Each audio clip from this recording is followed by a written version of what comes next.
Bonjour à tous, c'est Abelina. Bienvenue dans ce live qui au final sera donc enregistré. Précaution oblige pour éviter que ce dernier ne soit coupé, censuré, hachuré. Les informations étant importantes, j'ai fait donc le choix de vous l'enregistrer et de vous le partager. Le thème d'aujourd'hui, ce sont les injonctions paradoxales pour briser notre discernement. Alors, petit clin d'œil à mon abonné qui m'a fait remarquer que lorsque j'ai publié le projet de ce live, eh bien, semble-t-il, des personnes viennent circuler sur ma page, donc ça me fait vraiment plaisir, et de leur côté, elles ont également eu le besoin de parler de ces injonctions paradoxales, ce qui est très bien au final. Plus la parole se vulgarise et se divulgue, meilleur c'est de toute façon pour tout le monde. Alors que sont ces fameuses injonctions paradoxales ? Eh bien, sachez qu'avant tout, il s'agit d'une arme pour les manipulateurs pervers. Mais réellement, de quoi s'agit-il ? Il s'agit en fait d'une double contrainte pour une situation donnée dans laquelle on va mettre une personne, on va la soumettre à deux contraintes. Ou alors, on va la soumettre également à une pression qui est contradictoire. Ou même, on peut lui demander des choses complètement incompatibles.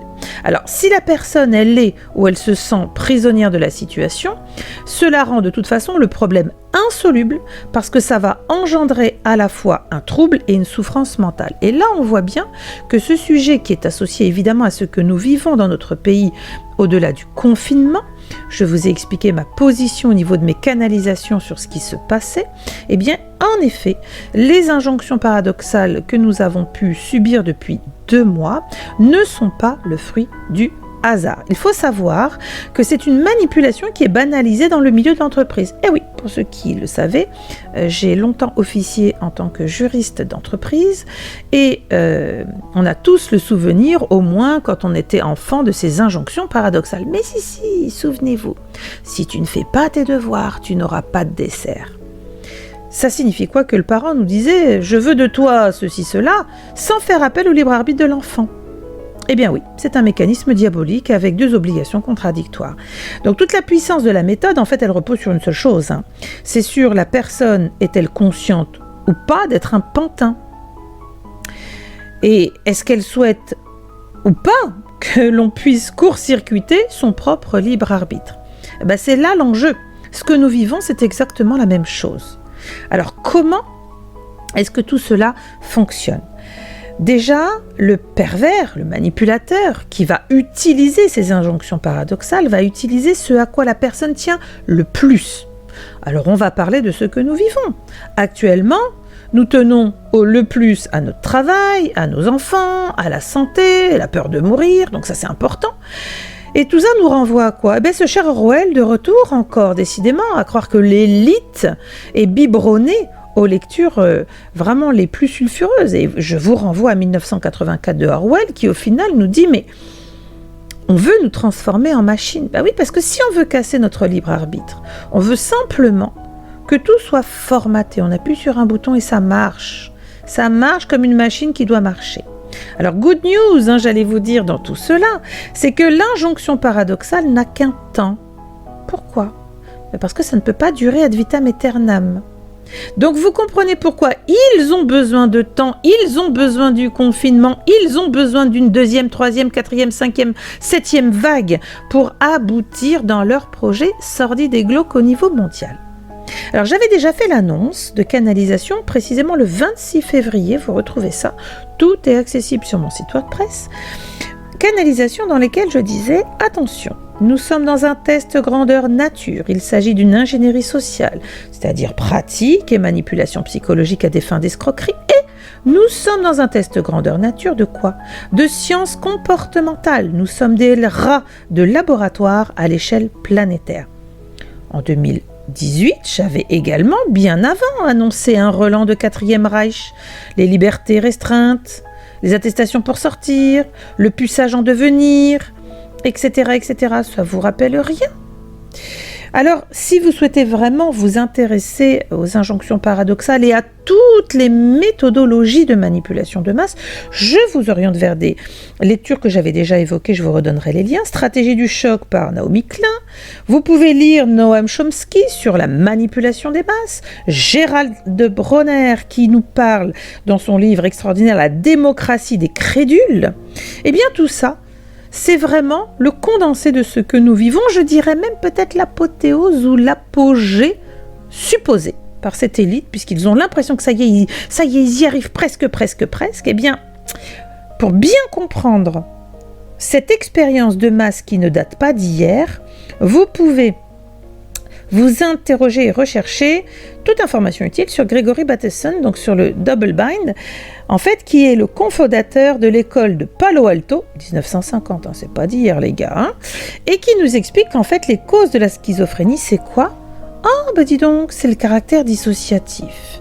Alors, je sais que certaines personnes sont plus avancées dans leur recherche que d'autres. Pour ceux qui ont avancé, évidemment, dans leur éveil, ils ont vu, ils ont lu. Pourquoi est-ce qu'on parle toujours de cette dissonance cognitive, du caractère dissociatif ? Je vous renvoie sur mon site WordPress à la manipulation des masses. Et là, ce que nous sommes en train de vivre, c'est un test d'obéissance planétaire. Je rappelle que ce test, il a été fait dans l'urgence parce que les peuples, les masses se sont réveillés, se sont éveillés, ce qui posait quelques problématiques. Alors, je vous renvoie également, pour ceux qui ont envie vraiment de chercher et qui n'attendent pas la béquée, je vous renvoie vers un livre qui s'appelle « Le capitalisme paradoxant, un système qui rend fou ». C'est aux éditions du Seuil et ça date de 2015. Alors, cette édition, pourquoi ? Parce qu'évidemment, il faut savoir que tout ce que je viens d'évoquer jusqu'à présent, c'est-à-dire toutes les méthodes de manipulation pour briser notre discernement, donc nous balancer des injonctions paradoxales qui créent un caractère dissociatif qui peut nous emmener jusqu'à la schizophrénie, et bien tout ça, écoutez bien, c'est testé et c'est mis en entreprise depuis bien longtemps. Je vais vous donner quelques exemples justement de ces injonctions paradoxales qu'on peut retrouver au niveau des services RH. Alors moi j'ai travaillé pendant longtemps, pendant 15 ans, j'étais RH et juriste d'entreprise. Et vraiment ça m'a fait tout bizarre de reprendre ce que j'avais entendu, ce que l'on m'avait donné dans mes cours et compagnie. Et vous allez voir, c'est puissant, waouh, et ça fait vraiment flipper. Mais je vais développer donc les termes en ressources humaines. Après, je vous parlerai des slogans. Et puis ensuite, je vais vous expliquer plein de choses, vous allez voir. Donc, par exemple, dans des termes RH, vous pouvez retrouver, alors c'est complètement de la dichotomie pure, mais on est bien OK, vous avez compris que c'est pour rendre les gens complètement dingues et de leur bloquer tout discernement possible. Soyez dans l'autonomie contrôlée. L'autonomie, c'est donc la liberté d'être. Contrôlée, c'est complètement antinomique. Deuxième expression, faire plus avec moins. C'est juste pas possible parce que il y a toujours des nécessités de service et si vous avez moins, on voit aujourd'hui les hôpitaux. Ils ne peuvent pas faire plus parce qu'ils ont eu moins depuis la nuit des temps et ils font ce qu'ils peuvent. Dernière expression, développer l'initiative dans le strict respect de la hiérarchie, des process et du reporting. D'accord ? Comment c'est possible ? De pouvoir développer mon initiative avec mon envie, ma projection, mes idées, etc. en respectant et la hiérarchie, et les process, et le reporting, c'est-à-dire tout le cadre limitant. Vous voyez bien que c'est donc juste impossible. Prenez le collectif tout en individualisant les évaluations. C'est impossible d'être en même temps soi-même et en même temps mélangé au collectif. Vous voyez bien que déjà ces termes-là ont été utilisés dans l'entreprise et on les retrouve évidemment dans les très grandes entreprises, c'est-à-dire les multinationales, parce que c'est là qu'on a commencé à étudier la manipulation des masses, avant de faire la masse d'un pays, puis la masse planétaire. Alors au niveau des slogans, c'est pas piquer des verres non plus. Je vous ai retrouvé, je me suis noté parce que là, ils m'ont vraiment livré des beaux cadeaux. Je me suis souvenu de plein de slogans qui sont complètement hallucinants. Mais plus c'est gros, plus ça passe, ne dit-on pas. Vous êtes responsable de votre carrière. Ah bon ? Comment est-ce que je peux être responsable de ma carrière alors que celle-ci dépendra, entre autres, allez c'est parti, des évolutions de marché et de la concurrence, de votre supérieur hiérarchique, éventuellement du responsable RH. D'accord ? Des possibilités d'évolution au niveau du poste, de votre niveau de formation, de vos exigences salariales, de la politique de l'entreprise, etc. Comment c'est possible d'être responsable de sa propre carrière alors qu'il y a tellement de facteurs extérieurs qui peuvent complètement, à n'importe quel moment, à l'insu de votre plein gré, je dirais, pour faire un peu d'humour, complètement bloquer votre capacité de carrière. Donc toutes ces demandes, elles servent à quoi? 1. À enfermer l'individu dans une boucle systémique, le double bind, dans laquelle une injonction ne peut se faire qu'au détriment de l'autre. En fait, ce qu'il faut comprendre, c'est qu'on va sur ce qu'on appelle la perpétuelle frustration. Il n'y a pas une solution, puisque quoi que vous choisissiez, c'est au détriment de l'autre.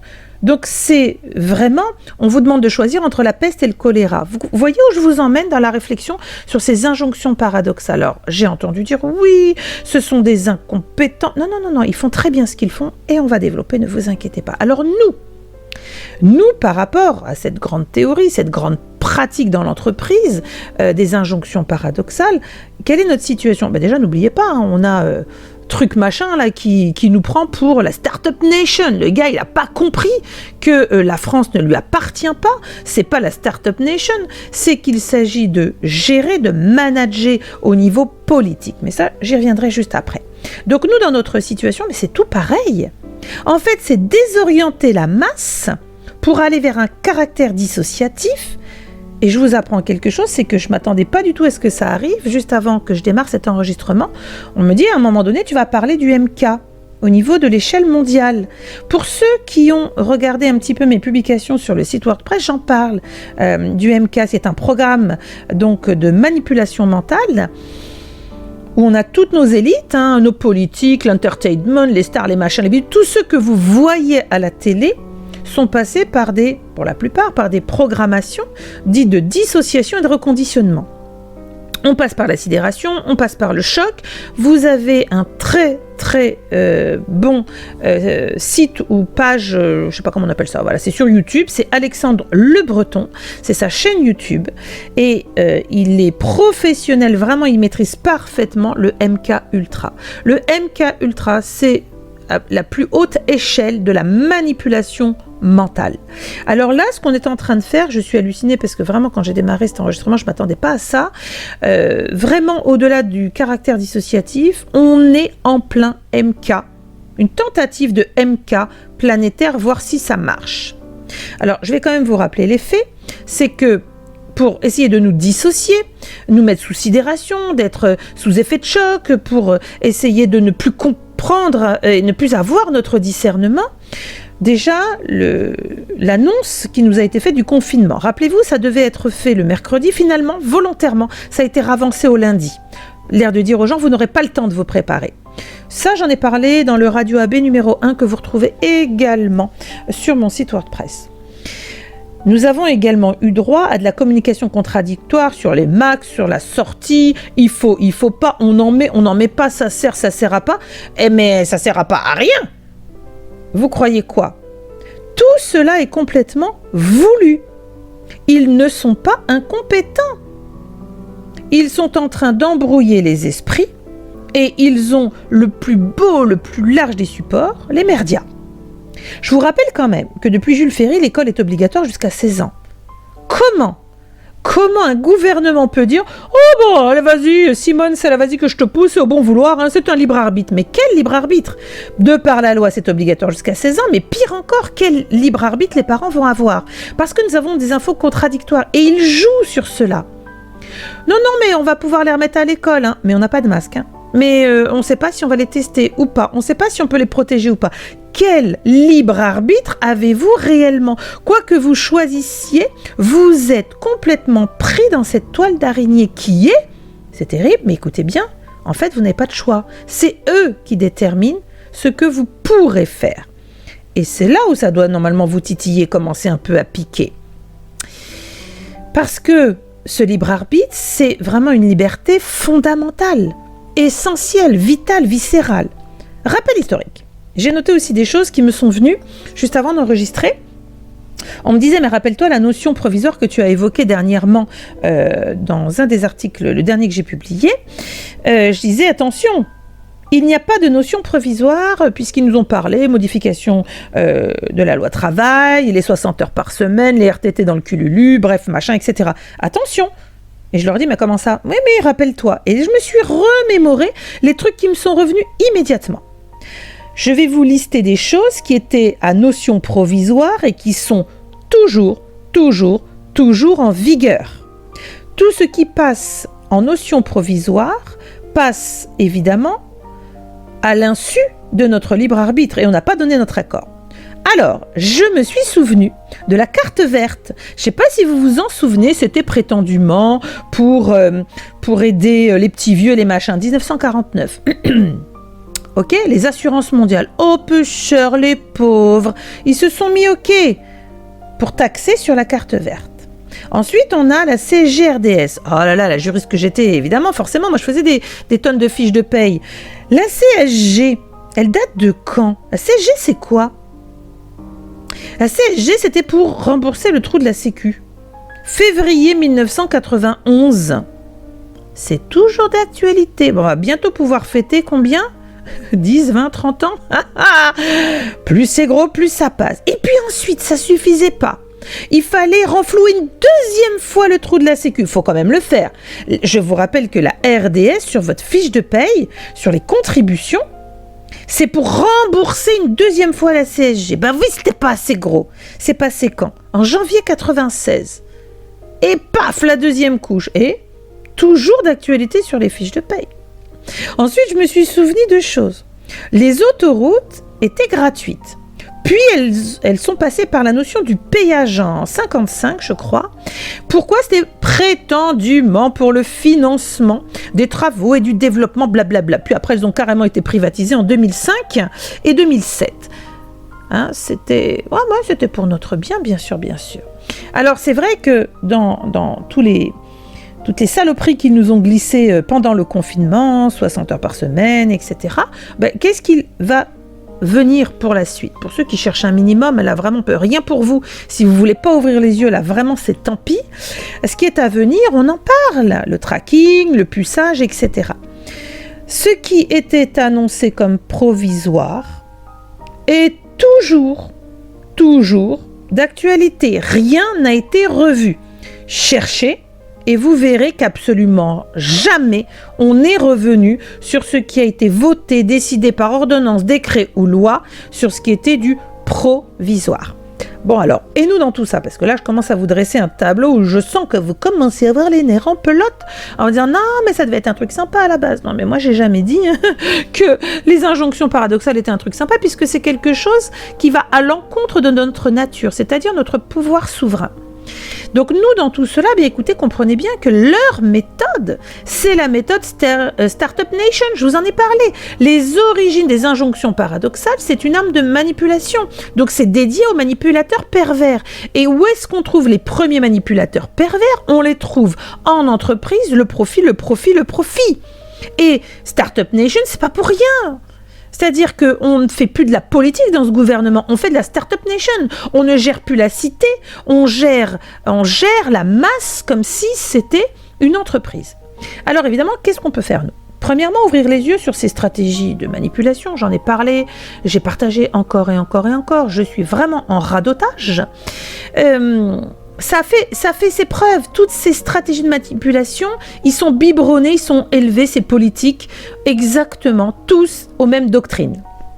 Ça fait ses preuves et on retrouve les mêmes doctrines au niveau du MEDEF, etc. etc.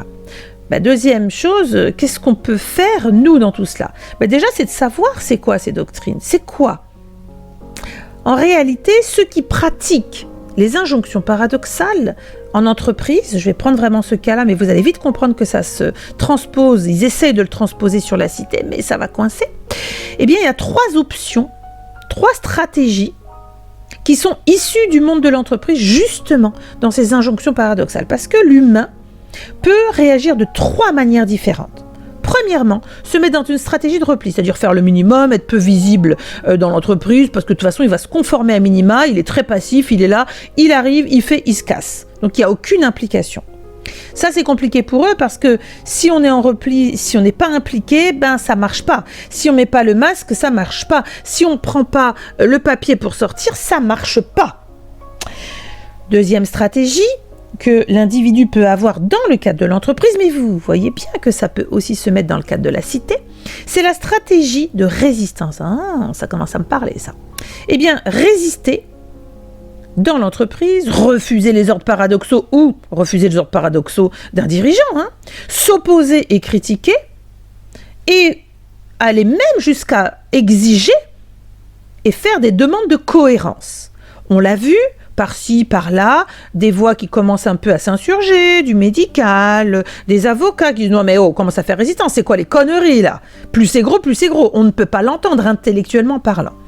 Et le dernier, évidemment c'est là où ils aimeraient bien nous faire courber les chines, c'est briser toute stratégie qui consisterait à refuser l'acceptation. Donc pour eux, c'est la stratégie d'acceptation. Donc, et regardez bien le détail, vous allez comprendre comment tout un chacun on peut y glisser, mais sans même s'en rendre compte. C'est quoi la stratégie d'acceptation ? Eh bien, c'est simplement, c'est soi-même, en tant qu'individu, de tenter de répondre tant bien que mal à l'ensemble des demandes paradoxales, car on est convaincu de la rationalité des injonctions. Donc je vais essayer de faire de mon mieux. Je vais vraiment faire de mon mieux tant que je peux. Alors tant qu'il peut, l'individu, ça va. Celui qui est son bourreau, le manipulateur, obtient de lui ce qu'il veut. Mais quand l'individu ne peut plus, quand ça devient insurmontable pour différentes raisons, l'enfermement devient insupportable, il n'y a pas de logique dans ce qui est dit, l'intellect reprend le dessus, la révolte gronde, etc. Eh bien, quand on ne peut plus, qu'est-ce qui se passe pour l'individu ? Eh bien, il va individualiser sur sa personne la responsabilité complète de l'échec. En 2 mots, je vais créer un syndrome pathologique, dépression, anxiété, burn-out, et donc je vais affaiblir mon système immunitaire. Stop, on arrête. Waouh, attendez, qu'est-ce que je viens de dire là ? Je viens de vous transposer sur la stratégie d'acceptation ce qu'on pourrait exactement mettre dans notre discernement et notre libre arbitre sur reprendre le travail ou pas et mettre les enfants à l'école ou pas. On reprend. Je vous rappelle que pour aller travailler, il faut avoir le papier, il faut être soumis à décret, il faut passer par la police, il faut éventuellement payer une amende et il faut éventuellement être condamné si on est récidiviste. Vous voyez bien que tout est déjà cadré. Pareil pour mettre les enfants à l'école. Il faut que ce soit autorisé, il faut que machin, il faut. Alors tant qu'on peut suivre, on suit, mais quand on ne suit plus, vous avez bien entendu, je redis la phrase. On va individualiser sur sa personne la responsabilité complète de l'échec. En 2 mots, on est en train de vous dire, si vous reprenez le boulot, alors que c'est pas prévu et que c'est pas dit, c'est de votre faute. Si vous emmenez les enfants à l'école alors que c'est pas dit ou que c'est pas dit, c'est votre faute. Et si vous les emmenez pas, c'est de votre faute, parce qu'en les emmenant pas, vous n'allez pas travailler. Vous voyez, quoi que vous choisissiez, vous êtes coupable de votre choix. Pourquoi ? Parce qu'on a fait en sorte que vous soyez obligé de choisir entre la peste et le choléra, donc c'est un non-choix. Évidemment, tout ça, ça tape sur le système immunitaire. Je vous renvoie ensuite à l'ensemble de mes partages sur pourquoi l'ADN est un enjeu massif et pourquoi le système immunitaire est dans leur viseur, que ce soit pour la vaccination à venir ou pour le reste. Donc tout ça, pourquoi ? Vous allez me dire, mais c'est complètement pervers. Mais oui, bienvenue à Perverland. C'est pas notre monde, mais il va falloir voir comment ça joue en face pour pouvoir contrecarrer. Donc tout ça pourquoi ?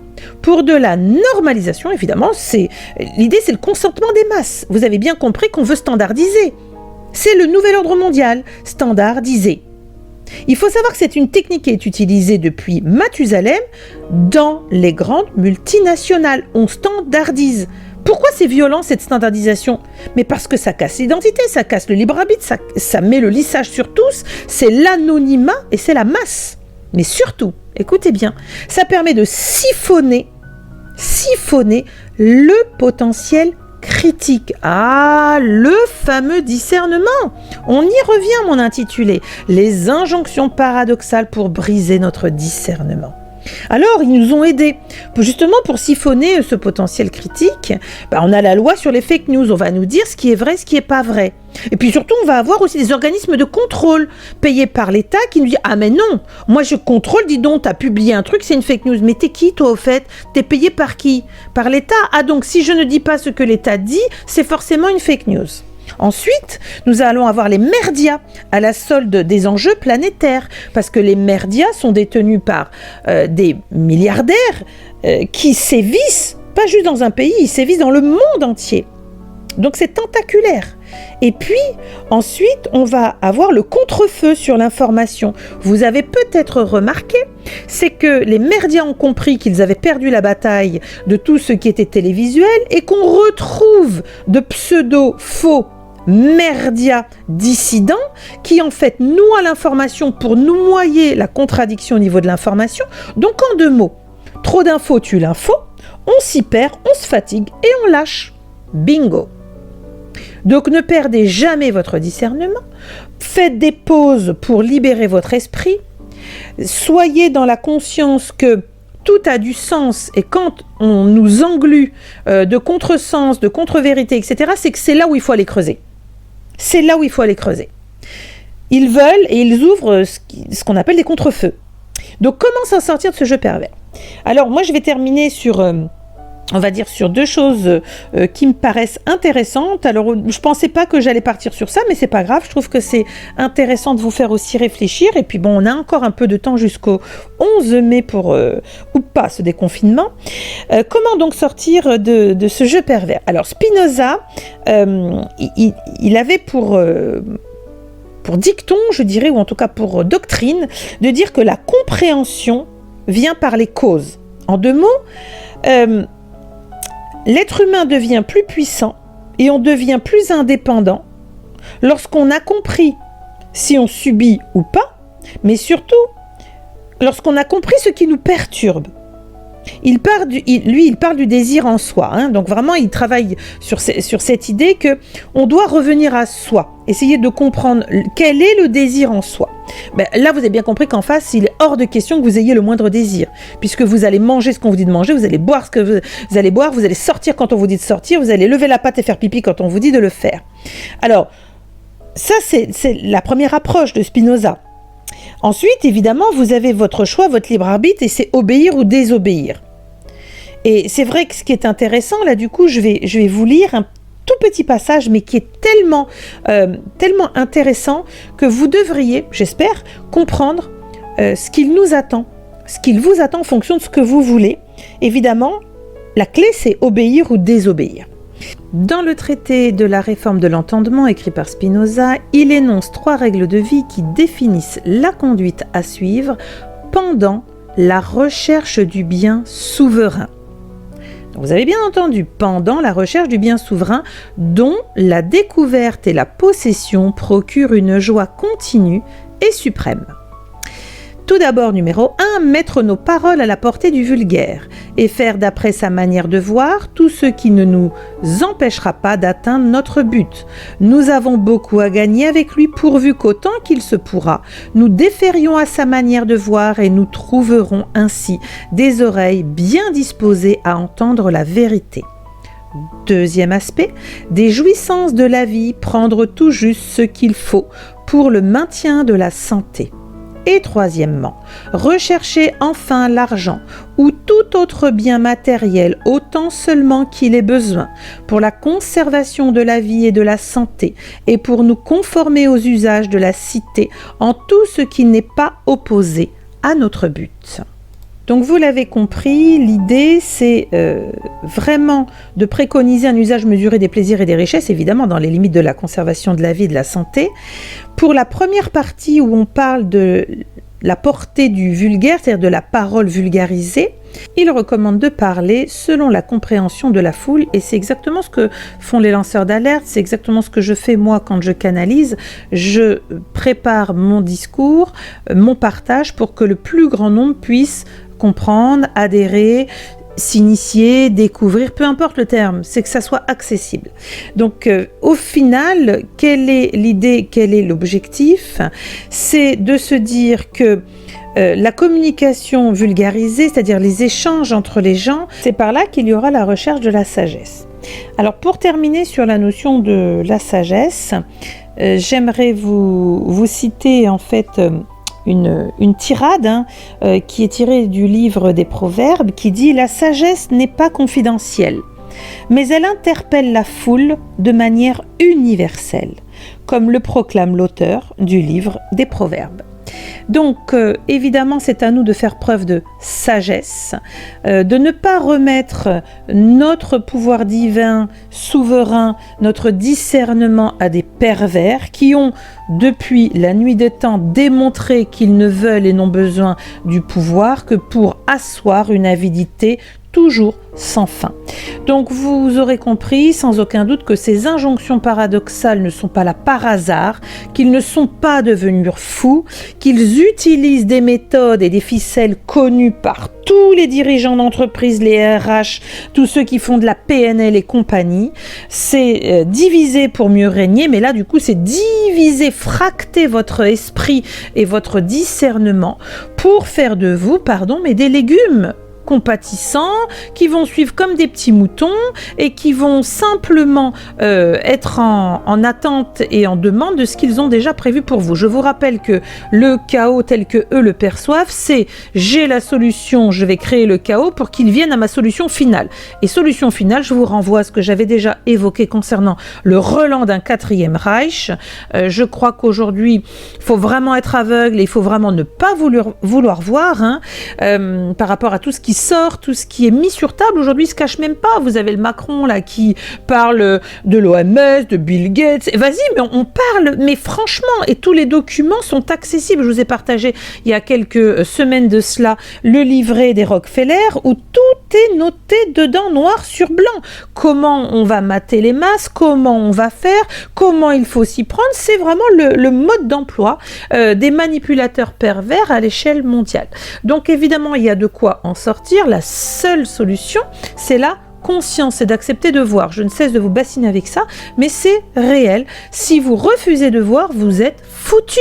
Parce que vous boufferez ce qu'on vous donnera à bouffer. Et vous n'aurez que vos yeux pour pleurer s'il vous reste encore un peu de compassion et de dignité pour vous-même, pour ceux qui refusent et se refusent à traverser ce genre d'épreuve fomentée par ces complotistes, parce qu'il n'y a pas évidemment de conspirationnisme sans complotisme, et les comploteurs depuis la guerre des farines, depuis les marchands du temple, eh bien ils sont toujours dans la place, comme diraient les jeunes.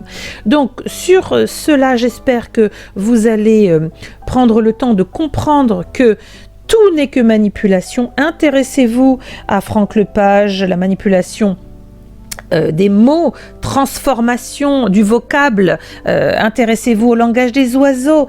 Depuis des lustres, ils travaillent à modifier, changer notre langue pour faire perdre le sens et la vibration de tous les mots. Ils inversent absolument tout. Aujourd'hui, voyez, on dit plus une femme de ménage, pourtant tout le monde sait ce que ça veut dire. On va dire une technicienne de surface. Quel est le problème? On a besoin de valoriser le poste, mais on peut le faire autrement, sans dénaturer. Voilà, aujourd'hui, on ne parle plus de licenciement économique, on va parler de reclassement. Vous voyez, on va vous reclasser. Il y a toujours la notion de positif dans l'insupportable et l'ignoble qu'on va vous faire vivre. Et c'est bien là où il y a une dichotomie, et c'est bien là où on y retrouve encore la dissociation de notre culture, de notre connaissance, de notre histoire, de ce que nous sommes, pour nous amener vers une normalisation, une dissociation de nos identités. Moi, je suis très heureuse d'être mélangée comme je suis, des identités de mon père, de ma mère, de ma culture où j'ai vécu à l'étranger, en France, etc.